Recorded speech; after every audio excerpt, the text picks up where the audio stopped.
Musa alayhissalom bilan Nabiy sallallohu alayhi vasallam ko'rishgan vaqtlarda nima dedilar? Sizda bir hadis aytgan ekansiz. Men ummatimning ulamolari Bani Isroil payg'ambarlari bilan barobar degan ekansiz. Nabiy sallallohu alayhi vasallam shunday deganlar. Qani hujjatimga dalil keltiring.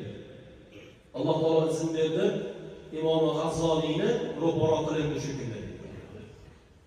Imom G'azzoliy ro'paro qilinganida mana shu holatni o'zi Alloh taoloning buyukligiga, oyatdagi dalolat qilinganini singari subhana pokiza ekanligiga, bandalarning nuqsonidan pokiza ekanligiga hujjat bo'ladi. Nima ekan desa, Musa alayhisalom o'tib ketgan zamonning odami, o'tib ketgan zamon Nabiy sallallohu alayhi vasallam ana shu davrda yashab turgan inson, hozirgi zamon Imom G'azzoliy endi dunyoga keladigan inson, kelasi zamon. Alloh taolo bir vaqtning o'zida uchta zamonni birlashtirdi.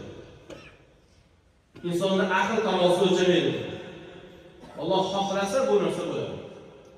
Mana isbot. Imom G'azzoliy ro'paro qilinganida Musa alayhissalom sinashlik uchun, imtihon qilishlik uchun nima dedilar? Isming nima?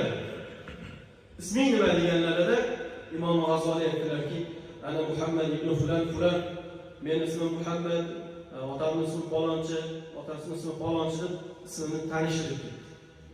Shunda Musa alayhissalom aytdilarki, men sendan o'zing ismingni so'rayman. Oting ismini nima qilaman?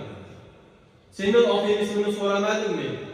O'zing ismingni so'radim deganlarida Imom G'azzoliy aytdilarki, siz Alloh taolo bilan suhbatlashganingizda Alloh taolo qo'lingdagi nima degan vaqtida qo'limdagi hassa deb qo'ymadingiz-ku.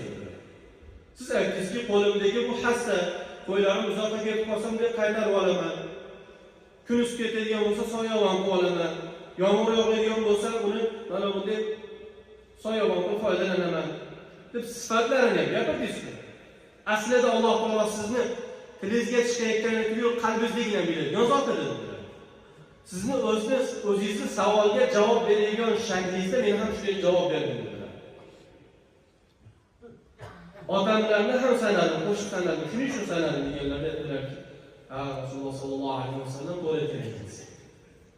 Meni ummatimning ulamolari Bani Isroil payg'ambarlari bilan barobar degan gapni to'g'ri ekan. Mana bitta ulamo bo'ladigan bo'lsa, bu menga o'xshab javob qilayotganligini dalil bilan, hujjat bilan isbotlab beryapti.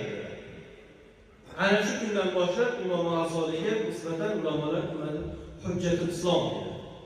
Islomning hujjati dedi.